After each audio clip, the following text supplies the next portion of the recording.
everybody, it's Karen Golding, Young Adult Librarian at the Goshen Public Library. I'm back again with a brand new box of books and a few other books that I want to show you that we're going to be adding to the collection or that will be available for you to take a look at. So before I open the box, I want to show you these books. I just got these as a donation, so I'm going to be adding them to the graphic novel collection. This is Boruto, which is a spin-off series from Naruto.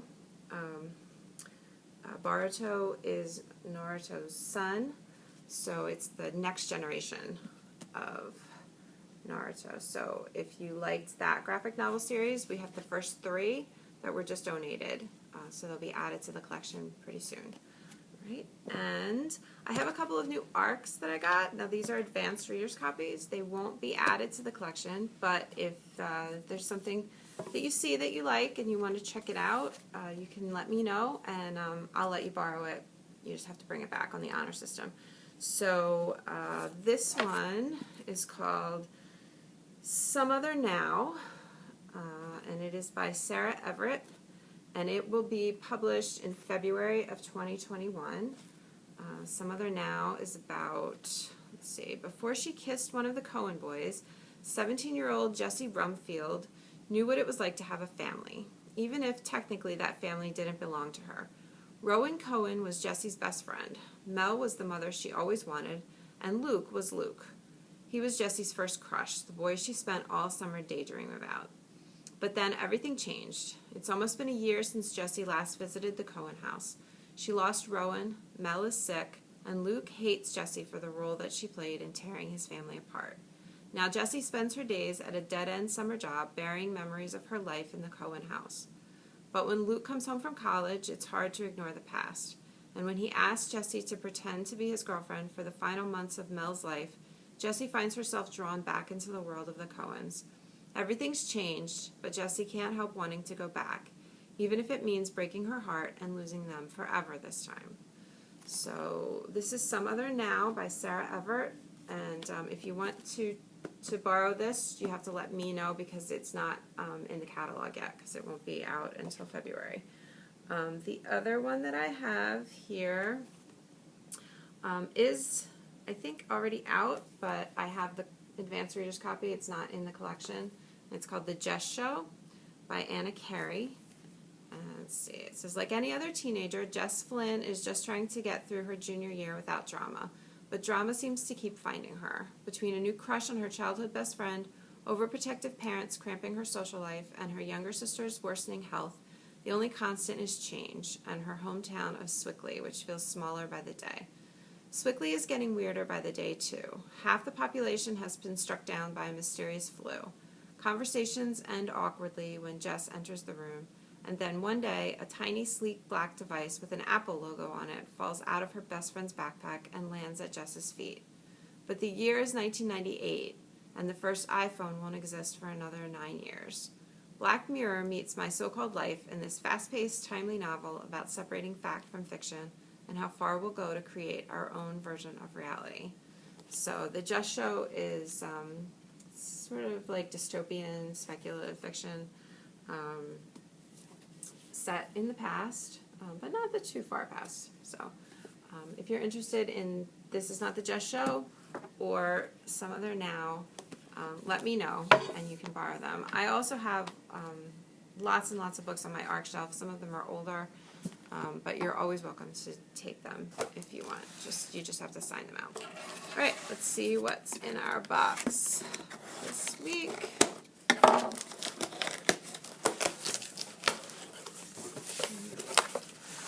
Okay, the first book we have is called Charming as a Verb, and it is by Ben Philippe.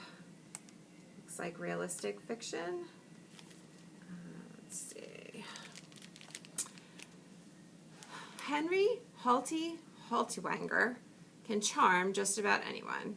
He is a star debater and a popular student at the prestigious Fate Academy, the dutiful first-generation Haitian son, and the trusted dog walker for his wealthy New York City neighbors.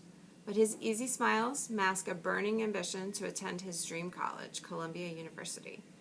There is only one person who seems immune to Henry's charms, his intense classmate and neighbor, Corinne Troy. When she uncovers Henry's less than honest dog walking scheme, she blackmails him into helping her change her image at school.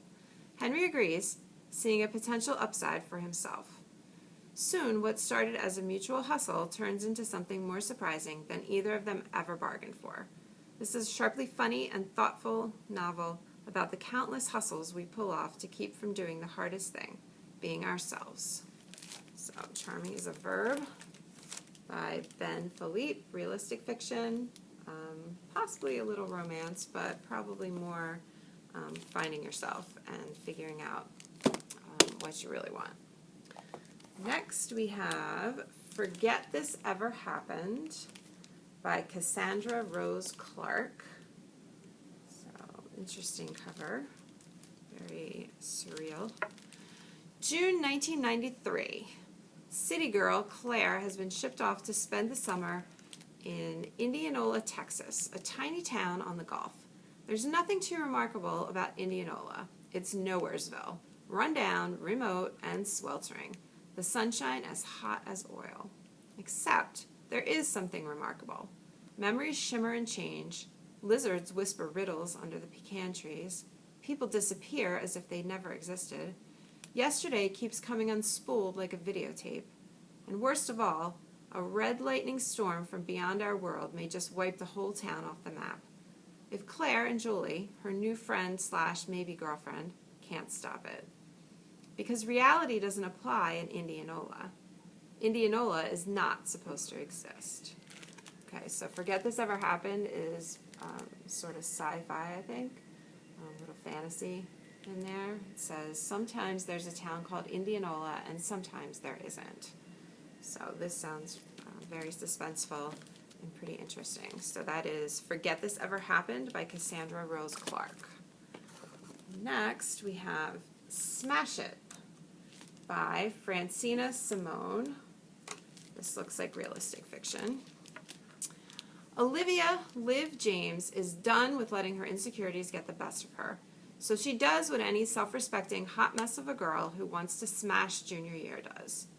After Liv shows up at a Halloween party in khaki shorts, why, God, why, she decides to set aside her whack ways and she makes a list, an F-it list. Number 1, be bold. Do the things that scare me. Number 2, learn to take a compliment. And number 3, stand out instead of back. She kicks it off by trying out for the school musical, saying yes to a date, and making new friends. However, with change comes a lot of missteps, and being bold means following her heart. So what happens when Liv's heart is interested in 3 different guys, and 2 of them are her best friends? How does one smash it after the humiliation of being friend-zoned? Okay, so this is Smash It by Francina Simone. Realistic fiction, surviving high school, that kind of stuff that I'm sure everyone can relate to. Next we have A Turn, Poisoned by Jennifer Donnelly. This is another fairy tale retelling from Jennifer Donnelly. I don't have a copy of it with me, but if you read Stepsister, which is her Cinderella retelling, this is the next retelling, which is Poisoned, which I'm guessing is Snow White based on the apple on the cover. So, once upon a time, a girl named Sophie rode into the forest with the queen's huntsman. Her lips were the color of ripe cherries, her skin as soft as new-fallen snow, her hair as dark as midnight.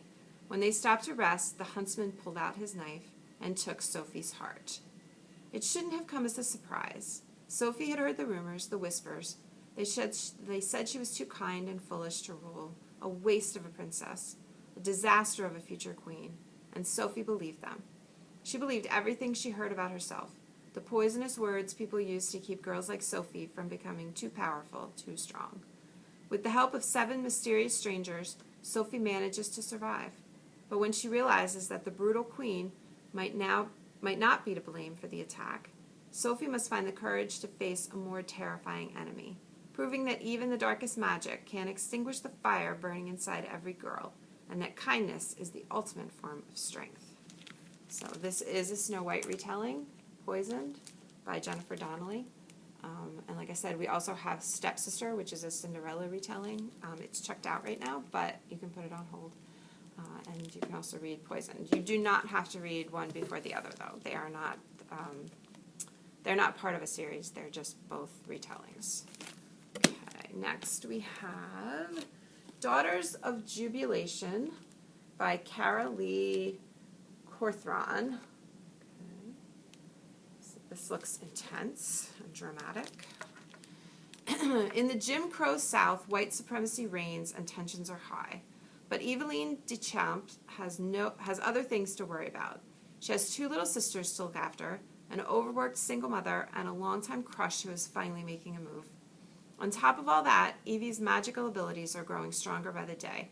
Her family calls it Jubilation, a gift passed down from generations of black women since the time of slavery.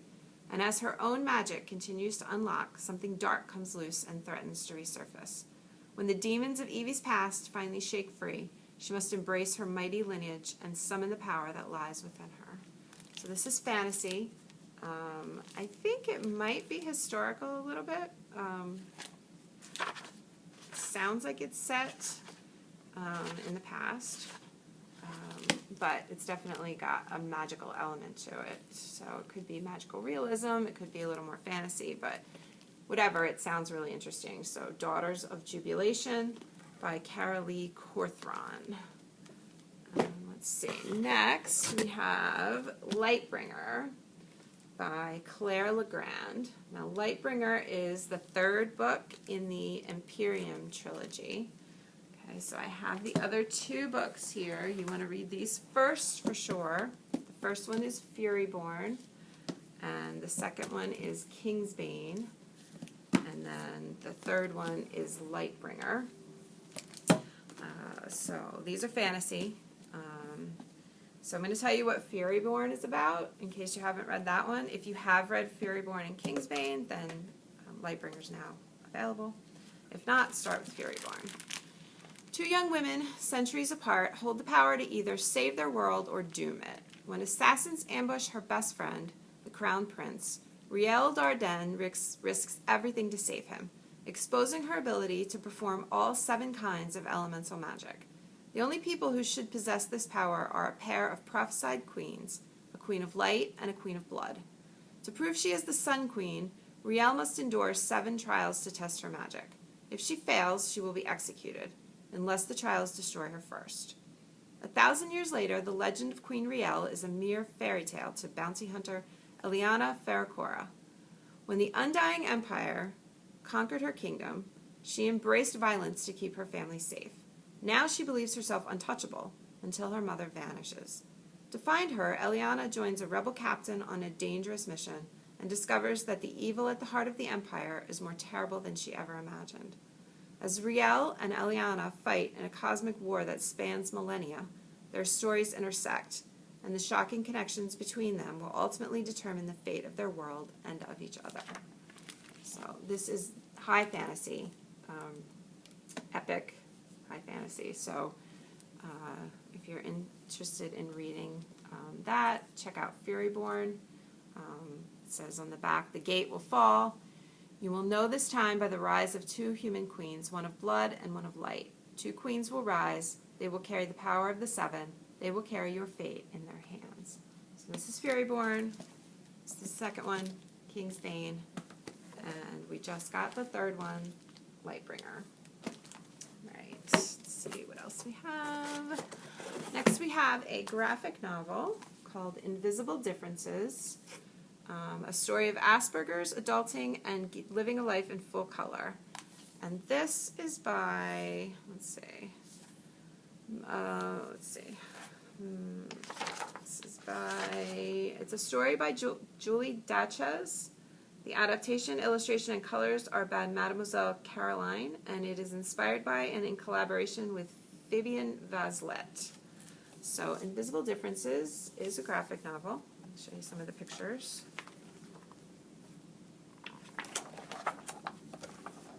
It's a pretty large form. It's got some color in it. Interesting to look at. So let's see. Invisible Differences says on the back, Marguerite is a shy 20-something working hard to keep up appearances in her normal adult life. But something's been off for a while. Everyday noise assaults her senses, constant coworker chatter works her nerves, and her clueless boyfriend makes her feel like she's imagining it all. After a failed road trip ends in disaster, Marguerite finally searches for answers. Why is she so sensitive to everything? Why can't she just make small talk? Why does she feel like she isn't enough?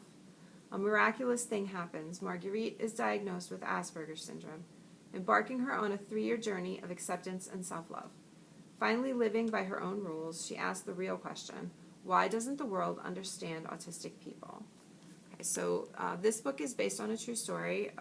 It's based on Julie Datchetz's story.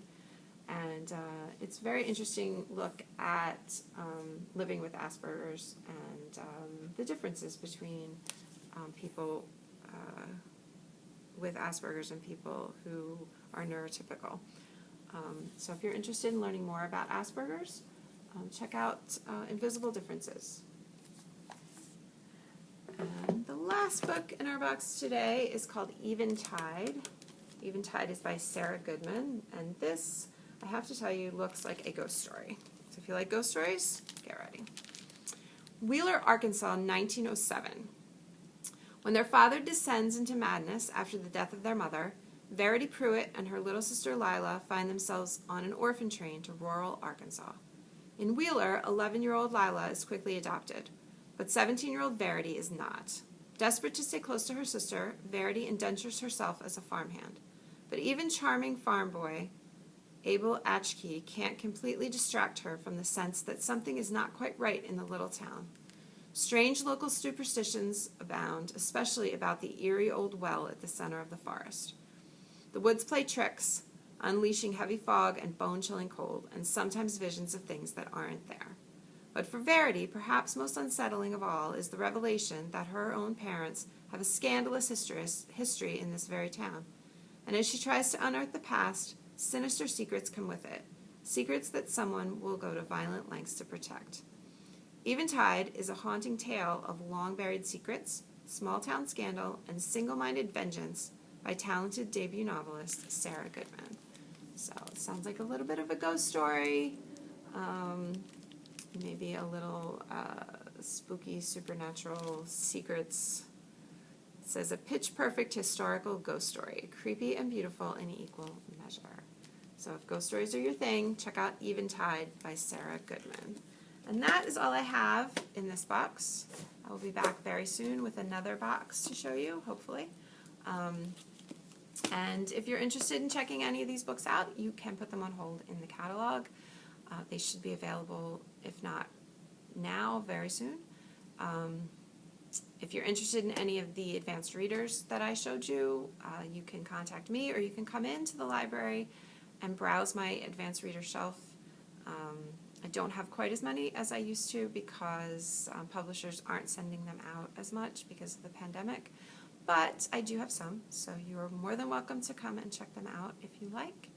And I hope that you will come and check out everything that we have here. I've got lots of great books on the shelves, and you can come in every day. We are open Monday through Saturday, mostly our normal hours. If you're not comfortable coming in, you can call and put something on hold or do it through the computer, and we will have it ready for you when you get here to pick up. All right? So I hope to see you guys soon, and have a great weekend.